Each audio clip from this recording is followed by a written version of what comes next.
Hi friends, welcome back to my YouTube channel. ಕಜ್ಜಾಯ ಮಾಡೋಕ್ಕೆ ಬರೋದಿಲ್ಲ ಅನ್ನೋರಿಗೆ ಈಸಿಯಾಗಿ ಹೇಗೆ ಮಾಡೋದಪ್ಪ ಅಂತ ತೋರಿಸ್ತೀನಿ.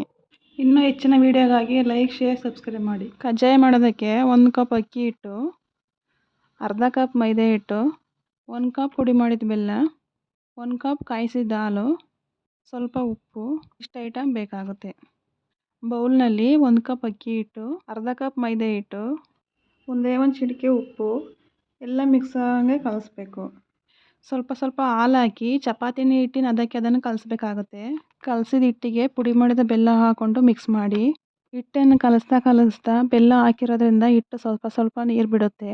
ಹಿಟ್ಟೇನಾದರೂ ಗಟ್ಟಿ ಆದರೆ ಕಾಯಿಸಿದ ಹಾಲು ಇರುತ್ತಲ್ಲ, ಸ್ವಲ್ಪನೇ ಹಾಕ್ಕೊಂಡು ದೋಸೆ ಹಿಟ್ಟಿನ ಅದನ್ನು ಕಲಿಸ್ಬೇಕಾಗುತ್ತೆ. ನೆಕ್ಸ್ಟ್ ಸ್ಟವ್ ಮೇಲೆ ಬಾಣಲೆ ಇಟ್ಟು ಎಣ್ಣೆ ಹಾಕಿ ಅದಕ್ಕಾದ್ಮೇಲೆ ಬಾಣಲೆಯಲ್ಲಿ ಒಂದು ಸ್ಟೀಲ್ ಪ್ಲೇಟ್ ಹಾಕಿ ಕಲಸಿದ ಹಿಟ್ಟನ್ನು ಪ್ಲೇಟ್ಗೆ ಹಾಕಬೇಕು. ಡೈರೆಕ್ಟಾಗಿ ಬಾಣಲೆಗೆ ಹಾಕಿದರೆ ಅದು ತಳ ಹಿಡೋ ಚಾನ್ಸಸ್ ಇರುತ್ತೆ. ಅದರಿಂದ ಸ್ಟೀಲ್ ಪ್ಲೇಟ್ ಮೇಲೆ ಹಾಕಿದರೆ ತಳ ಹಿಡಿಯಲ್ಲ. ಕಜ್ಜಾಯ ಬೆಂದಮೇಲೆ ಈಸಿಯಾಗಿ ಪ್ಲೇಟ್ ತಳ ಬಿಡುತ್ತೆ. ಎರಡು ಕಡೆ ಗೋಲ್ಡನ್ ಬ್ರೌನ್ ಬರೋ ತನಕ ಚೆನ್ನಾಗಿ ಬೇಯಿಸಿದರೆ ಈಸಿಯೆಸ್ಟ್ ಕಜ್ಜಾಯ ರೆಡಿ.